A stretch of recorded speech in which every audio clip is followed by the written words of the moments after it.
Salut tout le monde, on est le 20 mai en direct des Rocheuses dans l'Ouest canadien, pendant qu'au Québec il fait 31, ici il fait -1 avec la neige. Et si ça vous dérange pas, je vais rentrer dans le camion.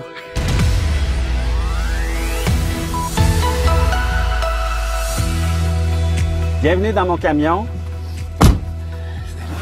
Après 6 semaines d'expérience seulement, juste 6, mon patron a jugé que c'était le temps de m'envoyer dans l'ouest de l'Amérique du Nord. Alors présentement, je fais ma pause de week-end quelque part dans les Rocheuses avant de repartir demain pour l'Idaho et ensuite pour Portland en Oregon.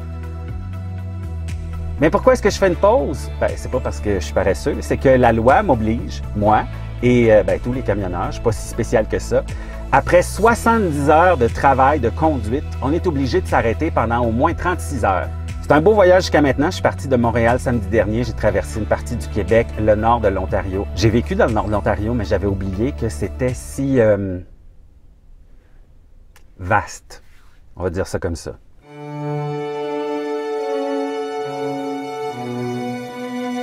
L'étape ultime, celle dont tous les camionneurs, en tout cas dont moi je rêvais, c'est de traverser les Rocheuses.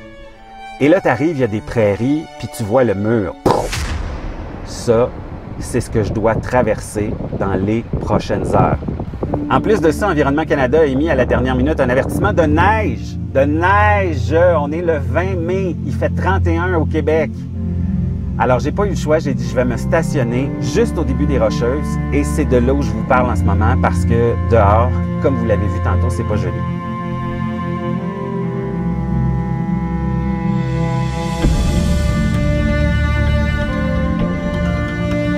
Il y en a qui me demandent comment ça marche les truck stops, comment ça marche, tu sais, où je décide de dormir.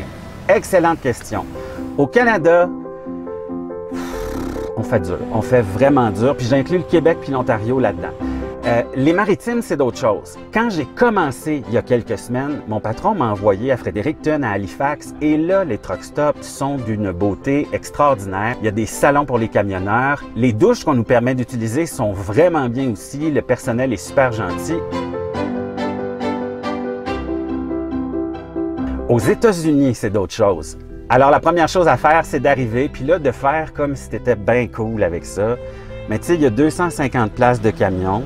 Souvent, c'est serré parce que moi, je conduis un petit peu plus tard le soir. J'arrive, c'est plein. Le truc, c'est donc de s'installer sans avoir l'air d'un amateur. Ça marche pas. Moi, ça marche pas. Ça paraît que j'ai 6 semaines d'expérience, mais au moins, je ne suis plus nerveux. Dans les truck stops, est-ce qu'on mange bien? No. En fait, on pourrait. Là, il y a des comptoirs avec des œufs cuits durs, puis tu sais, des choses avec beaucoup de protéines, pas beaucoup de glucides. Mais c'est parce que le maudit problème, c'est qu'il y a un comptoir à hot dog. Puis, tu sais, c'est pas juste des hot dogs ordinaires. Tu as des saucisses au fromage, au bacon, puis c'est vraiment pas cher. Pour les douches et les toilettes, comment ça fonctionne? Ben, ça, c'est vraiment génial. Parce que, évidemment, on n'en a pas ici dans notre camion. On peut pas transporter de l'eau. Ce serait, tu sais, beaucoup trop de gestion. Ce serait trop lourd aussi, parce que tant qu'à mettre de l'eau, on va mettre du fuel, puis on va aller plus loin. Et puis, t'as pas besoin d'attendre en file là, pour prendre ta douche. Dans les truck stops où je vais, il y a une application avec une espèce de valet virtuel. Et là, ben, ça te dit, OK, dans combien de temps, puis quand c'est à ton tour. Et quand ton tour arrive, ben là, tu as 10 minutes pour te rendre. Tu as un code numérique que tu rentres dans la porte. Et puis voilà, tu entres dans la douche, où est-ce qu'il y a une salle de bain complète. Et ben, tu peux passer tout le temps que tu veux. Là. Évidemment, c'est sûr qu'après 2 heures, ça se peut qu'ils appellent la police. Quand le truck stop il est trop occupé puis que moi, ça me gêne un peu de reculer parce qu'il n'y a pas assez de place puis je sais que je ne serai pas capable, je m'installe dans une halte routière comme maintenant. Le problème des haltes routières, c'est qu'il n'y a pas d'eau courante, il n'y a pas de douche. Puis souvent, comme ici, il n'y a pas de toilette. Alors, il faut donc se rabattre sur ben ça.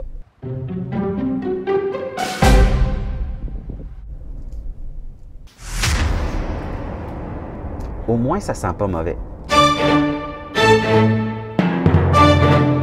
Et puis, en terminant, un mot pour Sylvie Dagenet.